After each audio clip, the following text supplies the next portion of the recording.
વડોદરામાં ગઈકાલે પડેલા મુશળધાર વરસાદના લીધે અનેક જગ્યાએ પાણી ભરાયા છે. શહેરના ડભોઈ વાઘોડિયા રિંગ રોડ ઉપર ઘૂંટણ કરતાં પણ વધુ પાણી ભરાયા છે.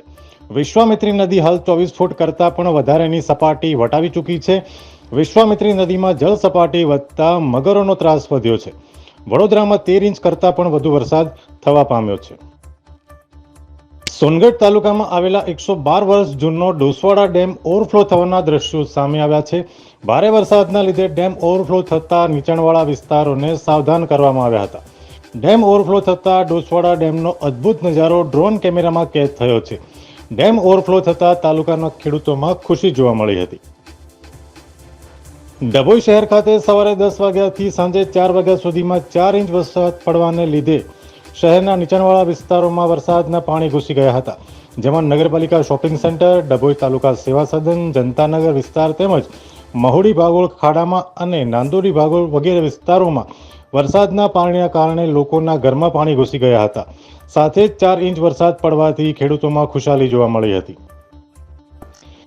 બોરસદમાં ભારે વરસાદના પગલે શહેરી વિસ્તારમાં એસડીઆરએફની એક ટીમ કાર્યરત કરવામાં આવી હતી અને વન તળાવ પાસેના વિસ્તારમાંથી 200 જેટલા લોકોનું સરસ્વતી શિશુ મંદિરમાં સ્થળાંતર કરાયું હતું. આણંદના બોરસદમાં મેઘો મન મૂકીને વરસતા સમગ્ર શહેર અને પંથક પાણી થવા પામ્યું છે. મહુવા તાલુકાના કુંભણ ગામે એક દુર્ઘટના સામે આવી છે. 9 વર્ષીય બાળક તળાવમાં પડી જતા મોત થયું છે. બાળક સ્કૂલની રિસેસમાં ઘરે જઈ રહ્યો હતો અને રસ્તામાં ઘટના બનવા પામી હતી. ઘરે નહીં પહોંચતા ઘરના લોકોએ તપાસ કરતા શાળા અને ઘરની વચ્ચે આવેલા તળાવ પાસે અયાનના ચપ્પલ પડેલા હોય, જેથી સ્થાનિક રહીશોએ તળાવમાં શોધખોળ કરતા તળાવમાંથી અયાન નામના બાળકનો મૃતદેહ મળી આવ્યો હતો. અહેવાલ ફિરોઝ મલેક, ભાવનગર. મુંબઈમાં ભારે વરસાદના કારણે ટ્રાફિકની સમસ્યાઓ સામે આવી રહી છે. મુંબઈના વેસ્ટર્ન હાઈવે ઉપર વરસાદના કારણે વાહનોની લાઈન લાગ્યાના વિડીયો સામે આવ્યા છે. સમગ્ર મુંબઈ શહેરમાં ભારે વરસાદના લીધે પાણી ભરાવાની સમસ્યા સર્જાતા અનેક મુશ્કેલીઓનો સામનો કરવાનો વારો આવ્યો છે. ખાસ કરીને ટ્રાફિકની સમસ્યા સર્જાતા વાહનો ધીમી ગતિએ આગળ વધી રહ્યા છે. મહેસાણાના ખેરાલુમાં ગત રાત્રિના રોજ શીતકેન્દ્ર પાસે અકસ્માતની ઘટના સામે આવી છે. એક ગાડીએ બીજી ગાડીને પાછળથી ટક્કર મારતા આગળ જઈ રહેલી ઇકો કાર ડિવાઈડર ઉપર ચડી જવા પામી હતી. ઘટનામાં કોઈ જાનહાનિ કે ઈજા નથી થઈ, પરંતુ બંને ગાડીઓને નુકસાન સામે આવ્યું છે. ચાલુ વરસાદ હોવાથી ઘટના બની હોવાનું સામે આવ્યું હતું. ગતરોજ ઉપરવાસમાં ધમાકેદાર પડેલા વરસાદના કારણે દેવ અને ઢાઢર નદીમાં પાણી આવી જતા ડભોઈ તાલુકાના 14 જેટલા ગામોને અસર પડી હતી. જેમાં દંગીવાડા, બંબોજ, પ્રયાગપુરા, કરાલીપુરા ગામમાં પાણી ભરાતા તેમજ નારાયણપુરા ગામ બેટમાં ફેરવાઈ જવા પામ્યું હતું. જ્યારે ડભોઈથી વાઘોડિયા રોડ વાહન વ્યવહાર માટે બંધ કરવામાં આવ્યો હોવાનું જાણવા મળ્યું છે. તેમજ કરાલીપુરાથી પણ વાઘોડિયા જવાનો રસ્તો બંધ કરવામાં આવ્યો છે. આજરોજ જે ઉપરવાસમાં વરસાદો પડેલ છે તેના કારણે ગામમાં પાણી ઘૂસી ગયેલ છે. એમાં 5 થી 7 ગામો છે. એમાં નારાયણપુરા છે, દંગીવાડા છે, પ્રયાગપુરા છે, વીરપુરા છે, બંબોજ છે.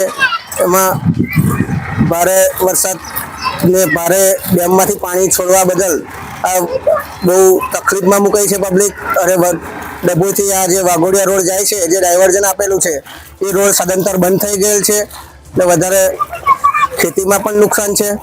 અને જે ડાંગર હમણાં હાલ રોપાયેલી છે એ પણ તણાઈ ગઈ છે અને ખેડૂતોને ભારે લાખો રૂપિયાનું નુકસાન છે.